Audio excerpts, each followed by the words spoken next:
The small human exploration vessel, Pathfinder, hovered in orbit around an unfamiliar, indigo-shrouded planet near the Andromeda Rift.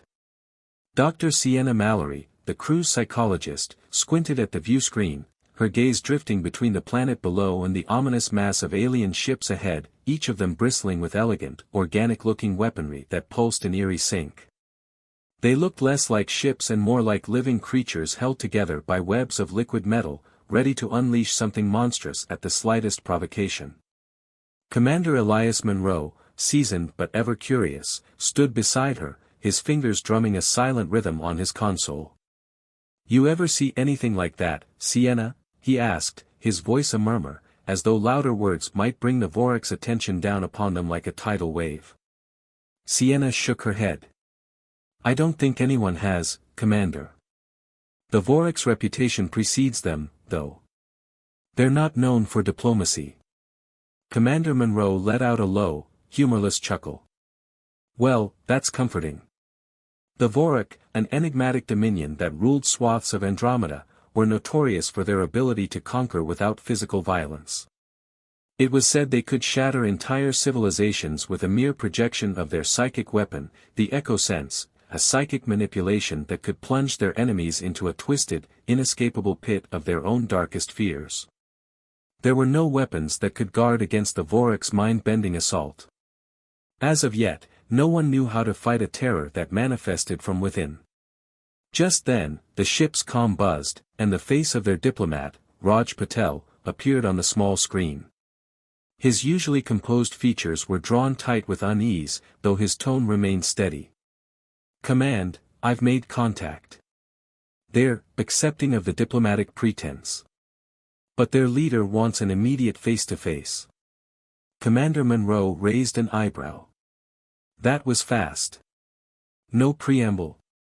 Raj shook his head, his jaw clenched. "It's clear they don't see us as a threat. They didn't even blink at our terms for non-aggression.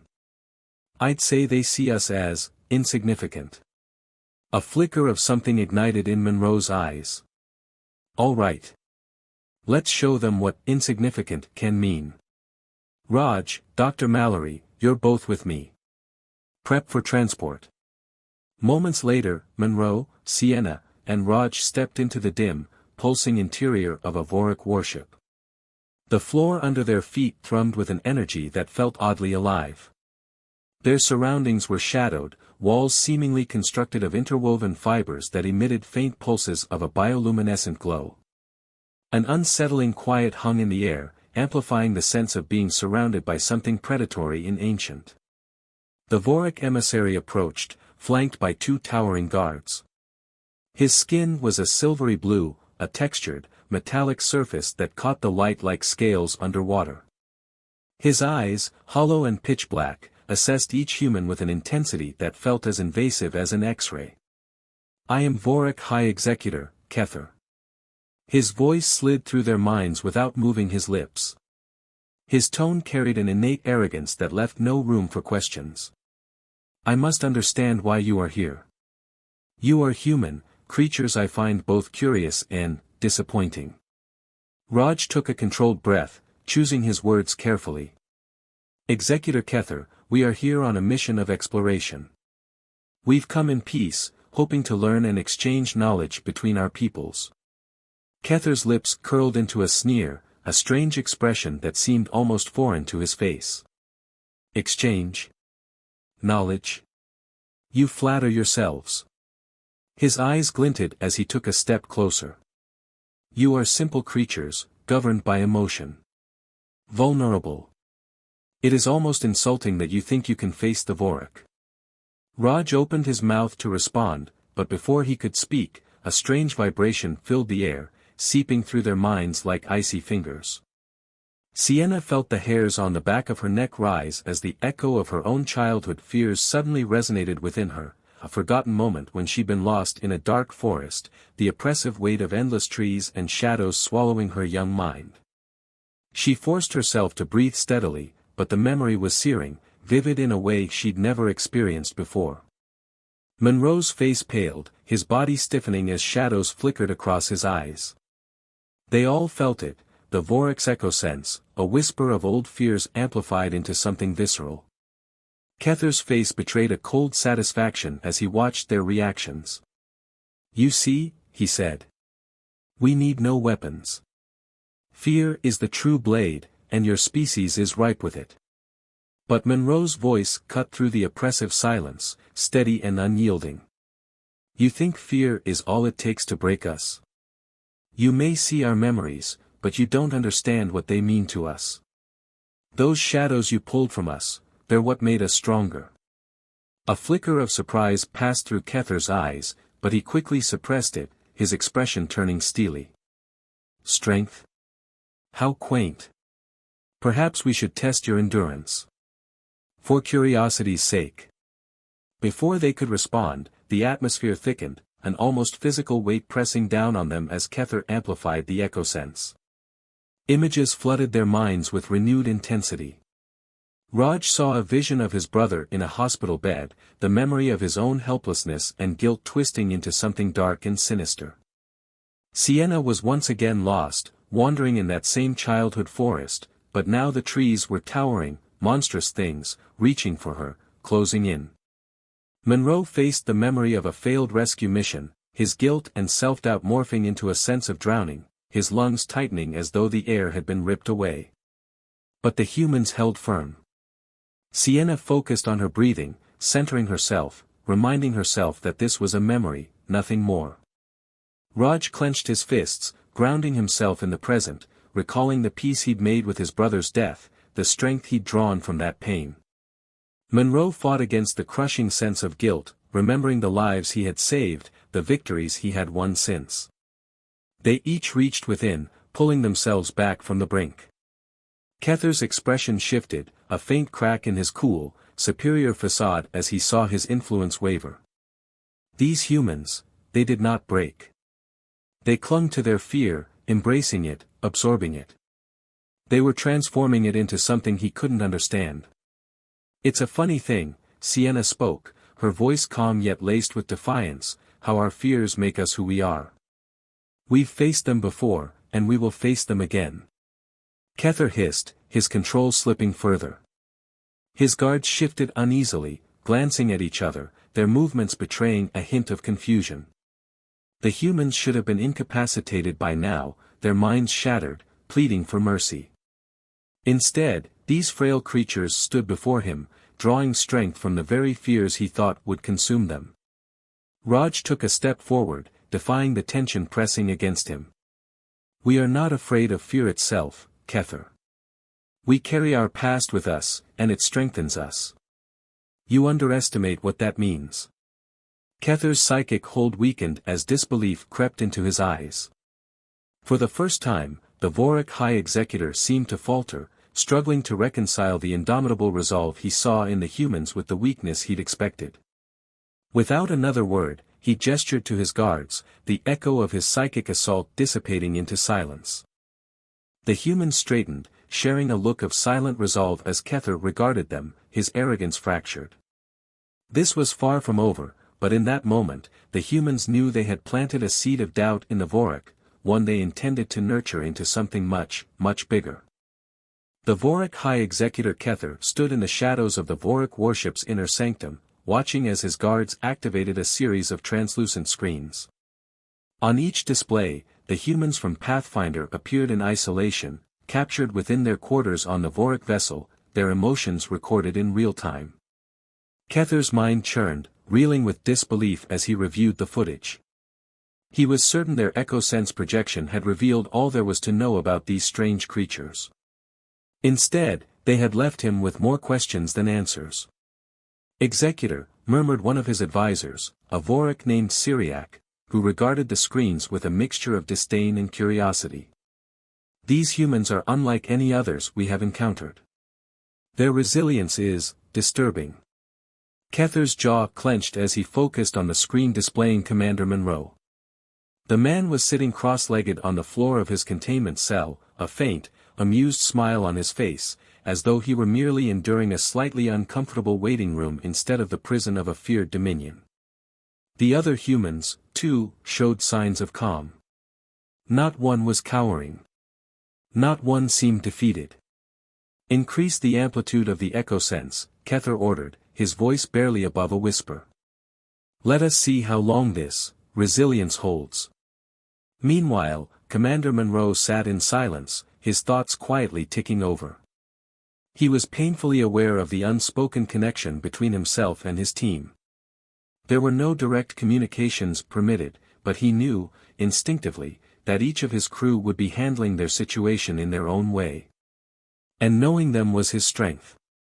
Sienna, who clung to logic in the face of fear, Raj, who absorbed and diffused tension with humor and compassion. Together, they were more than the sum of their parts. But even as he sat, a strange sensation began to seep into his mind, a familiar yet unwanted chill crawling across his consciousness. Another echo sense projection, he realized, hitting him in slow, deliberate waves. This time, it was a different memory, the aftermath of an accident from his early cadet years, an event he hadn't allowed himself to revisit in over a decade. Guilt and pain mingled as he relived the helplessness of watching a comrade fall, a mistake for which he still held himself accountable, even now. The memory blurred and darkened, becoming exaggerated, as the Vorik psychic force twisted it, amplifying his sense of failure, suffocating him in guilt. But Monroe closed his eyes, grounding himself in the present. This is a memory, he reminded himself, and memories don't define who you are. He breathed, inhaling deeply, letting the emotion swell and recede like a wave. A faint smirk crept to his lips. If they thought this would break him, they were in for disappointment. Across the ship, in a separate cell, Raj Patel experienced a similarly intense barrage. Images of his late brother swirled in his mind, the loss as raw as it had been on the day he'd received the news. He saw himself standing by that hospital bed, saw the monitors as they flatlined, felt the devastating hollowness that had followed. But he whispered softly, as though speaking to his brother, I've made peace with this, Vic. You'd laugh at me now, wouldn't you? Stuck in some alien cell, getting pelted with old nightmares. The Vorik, monitoring Raj's cell, tilted their heads in confusion. The human was laughing. He had turned a devastating loss into something he could joke about, an impossible contradiction to the Vorik. Syriac, observing from the side, turned to Kether, his voice laced with unease. Their reactions. Executor, they are defying the essence of fear itself. Kether's features tightened. They are simply more adept at masking their weaknesses, he insisted.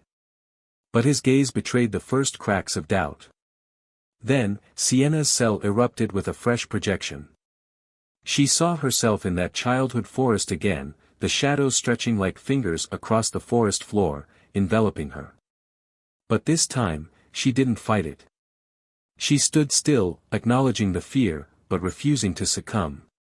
It's okay, she whispered, as if speaking to the memory itself. You can scare me, but you don't control me.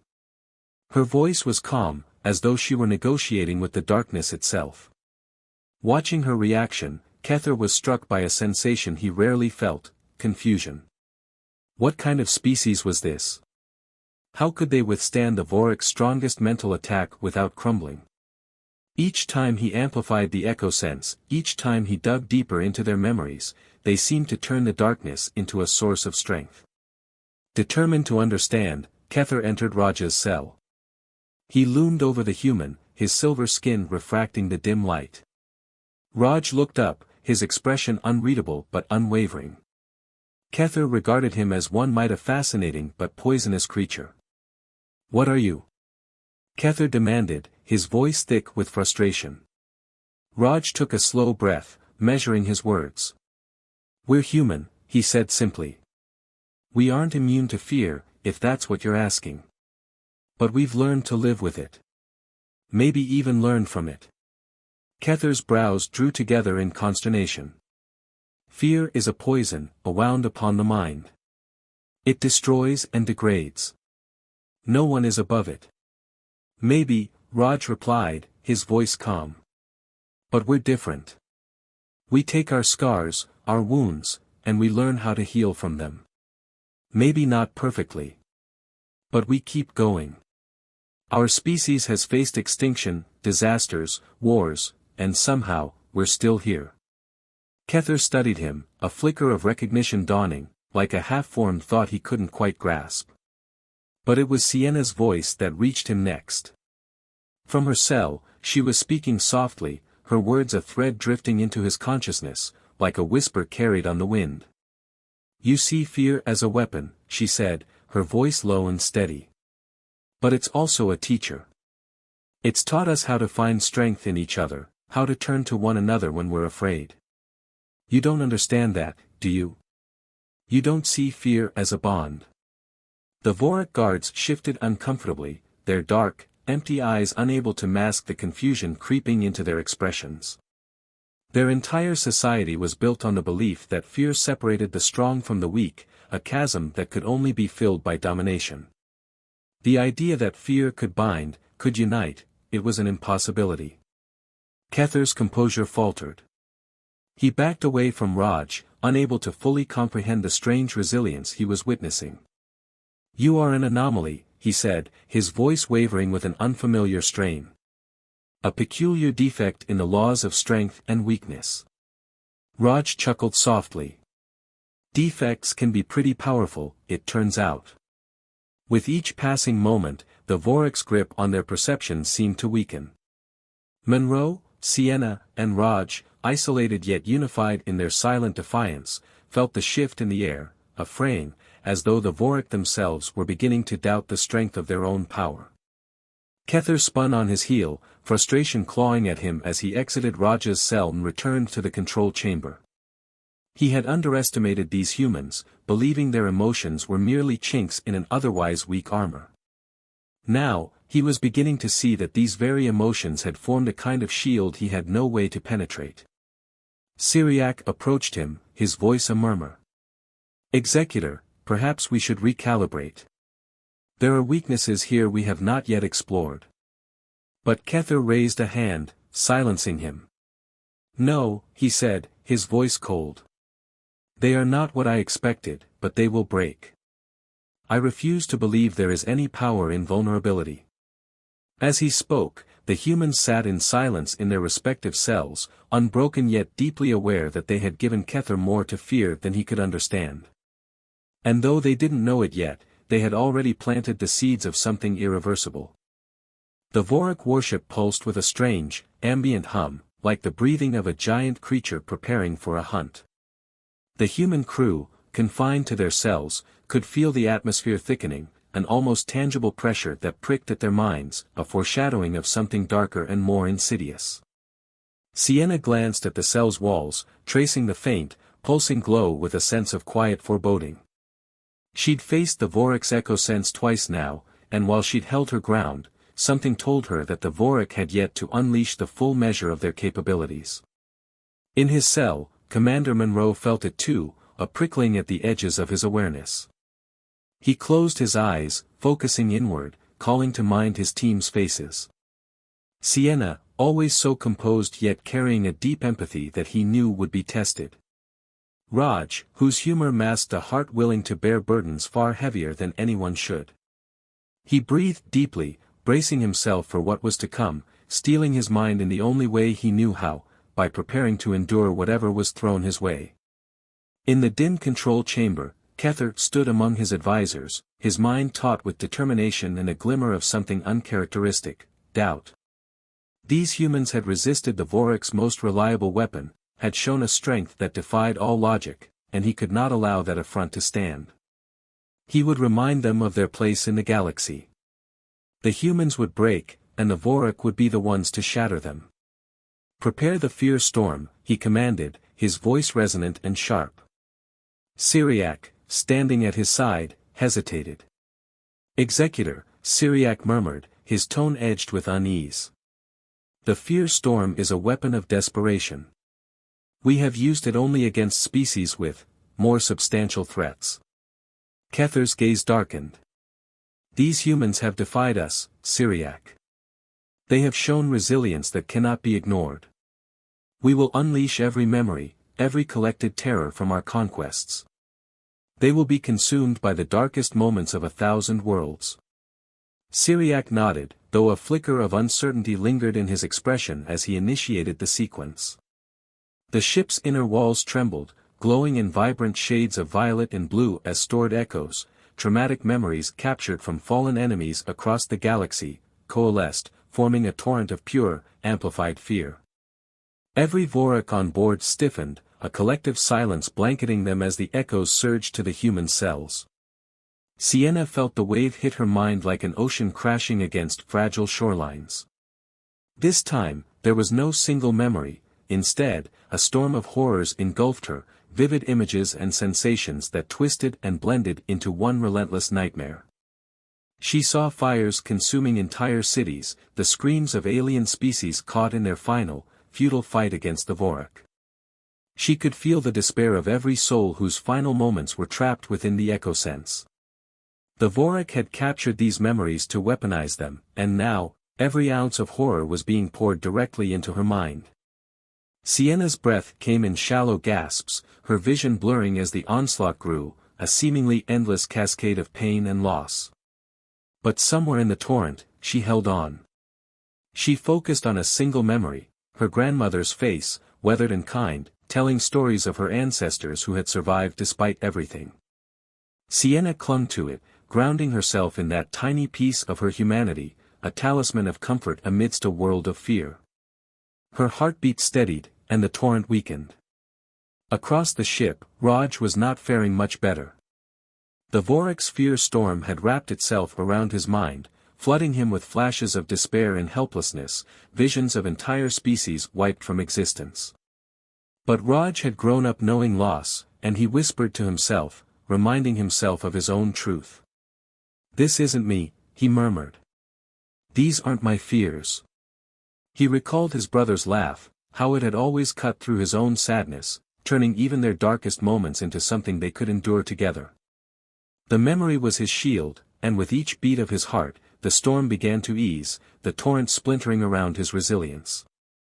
Kether watched the screens, the strain evident on his face as the humans continued to resist. His hands clenched, frustration boiling within him. How could these creatures withstand the combined terrors of galaxies? What kind of species could absorb this and remain standing? Desperation gripped him. "Amplify the projection," he snarled. "They will see the Vorak as we truly are." In his cell, Monroe felt a new intensity strike. The fear storm twisted, bringing forth images not just of death and loss but of isolation, doubt, every regret and failure magnified. His mind threatened to fracture under the relentless pressure, yet he held on with a grim determination. He'd led people into battle, he'd known failure, he'd known sacrifice, but he had learned that even the most profound darkness held meaning if you chose to find it. He thought of his team, of Sienna's quiet resilience, of Raj's humor in the face of everything. They were still here, and as long as he believed in them, he could hold on. The Vorak in the control chamber watched, unease creeping through them as they saw the humans endure. Kether's control began to waver, and his advisors looked at him with something almost approaching fear. These humans weren't breaking, they were withstanding the Vorak's ultimate weapon, and somehow, each of them was emerging stronger. Unable to bear the sight, Kether stormed into Monroe's cell. The walls seemed to shrink as the executor loomed over the commander, his eyes filled with something more primal than anger, an emotion he didn't dare name. He focused his gaze, his mind reaching into Monroe's, drawing out the deepest threads of his fear, wrapping his consciousness around the human's mind in an attempt to break it through sheer force of will. But Monroe looked back at him, his gaze calm, steady. "Is this all you know?" he asked softly. "Is this what your power has come to, torturing those who have never done you harm?" Kether faltered, the certainty in Monroe's voice tearing at his own convictions. For a moment, he saw himself as Monroe must see him, not as an invincible conqueror, but as a creature of fear, a shadow of power feeding on the suffering of others. The silence between them stretched, thick and unyielding, until Monroe finally spoke again. "Maybe if you understood us," he said, his voice low but strong, "you'd know that fear doesn't define us. It shapes us, yes, but we're more than what we fear. We're what we choose to become despite it." Kether recoiled, the words cutting deeper than any weapon. He backed away, his mind struggling to process the truth he could no longer ignore. These humans were not weak, they were unbreakable in a way he could neither understand nor control. They were something beyond fear. In the control room, Syriac and the other Vorik guards exchanged glances, the weight of the moment pressing upon them. A silent understanding passed through them, the recognition that their own leader had been bested, not by weapons or strength, but by a resilience that defied everything they believed in.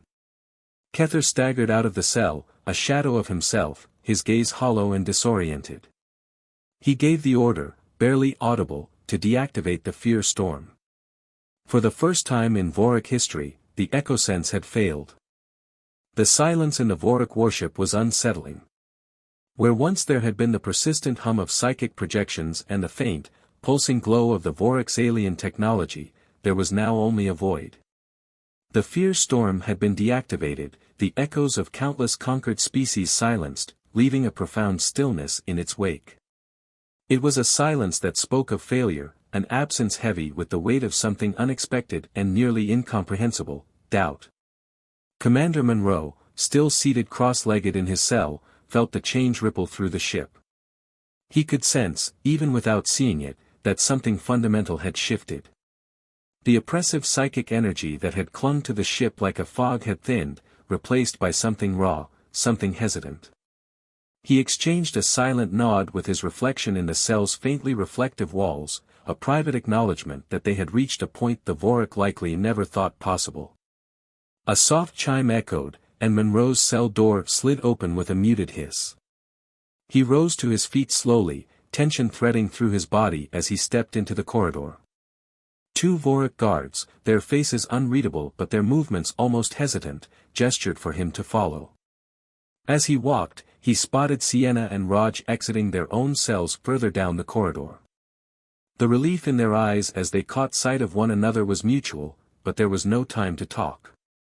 The guards ushered them down a twisting, narrow hallway lined with glowing threads that pulsed as though alive, leading them to a vast, dark chamber at the heart of the ship.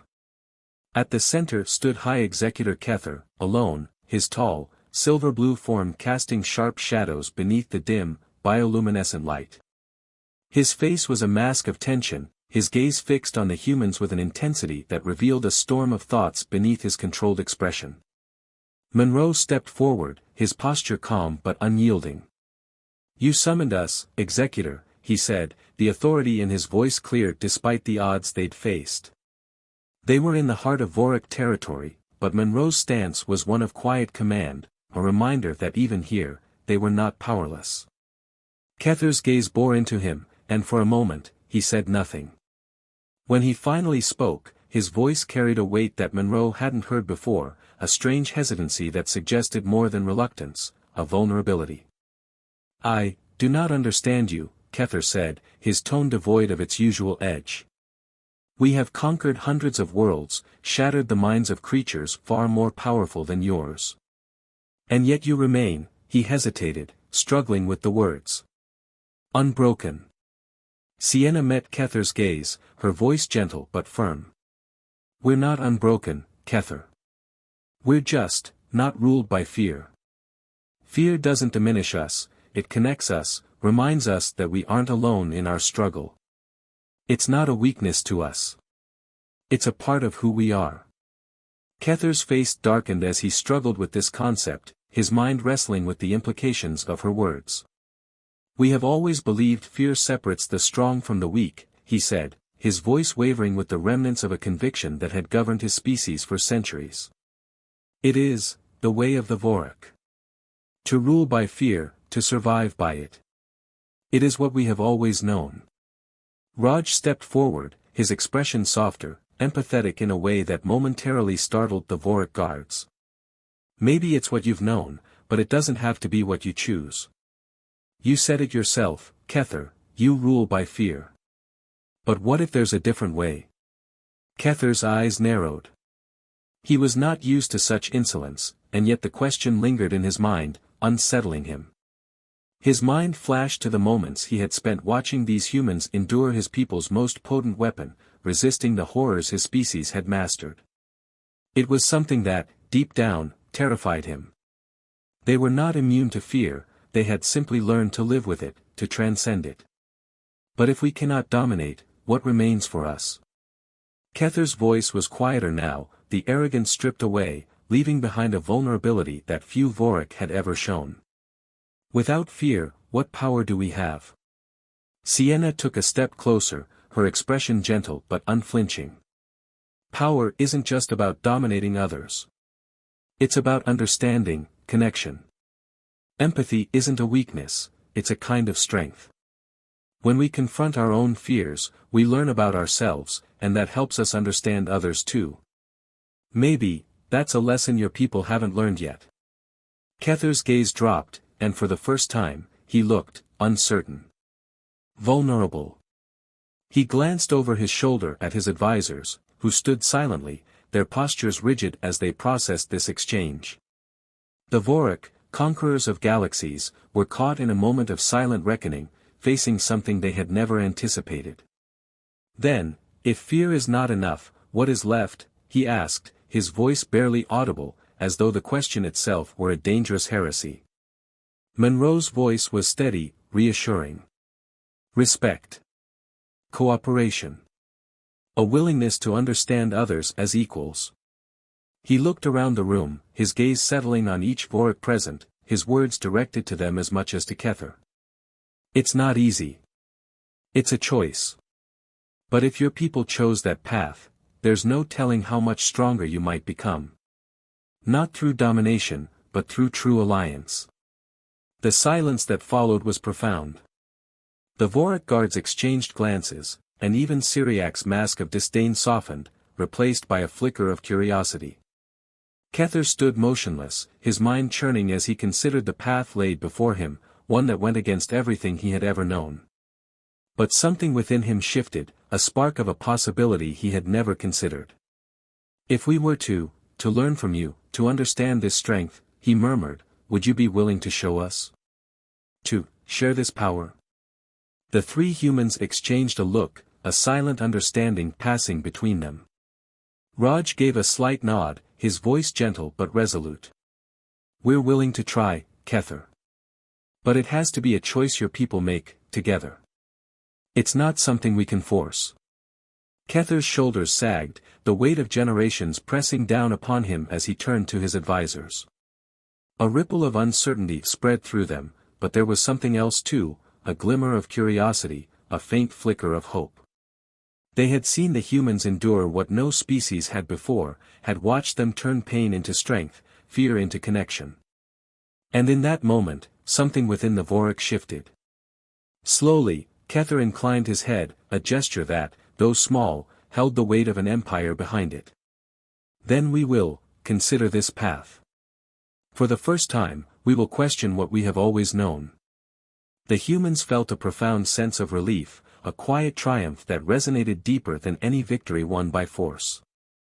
They had not defeated the Vorik through violence or intimidation. They had shown them another way, a path forward rooted in something more enduring than fear. And as they looked around the dim chamber, the once intimidating shadows seemed lighter, as if the darkness itself had thinned. Kether turned, gesturing for the humans to follow him back to their ship.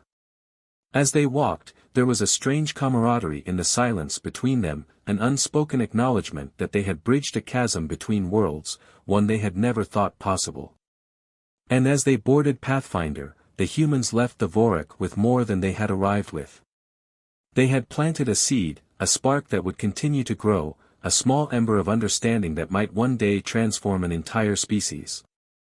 As Pathfinder drifted away from the Vorik warship, Sienna looked out the viewport, watching as the Vorik ship lingered in the vastness of space, its outline softened by the distant stars. She took a deep breath, her voice barely more than a whisper. Do you think they'll change? Monroe smiled faintly, a glimmer of hope in his eyes. Maybe. But we've given them something they never had before, a choice. And sometimes, that's all it takes. The ship glided onward, and in the quiet, they all felt it, the weight of what they had left behind and the promise of what lay ahead. Humanity, fragile and flawed, had shown a strength that defied explanation, a resilience rooted not in fearlessness but in the courage to face the unknown together. And as they moved forward, they knew they had changed something fundamental in the galaxy, a ripple that would spread far beyond their own world.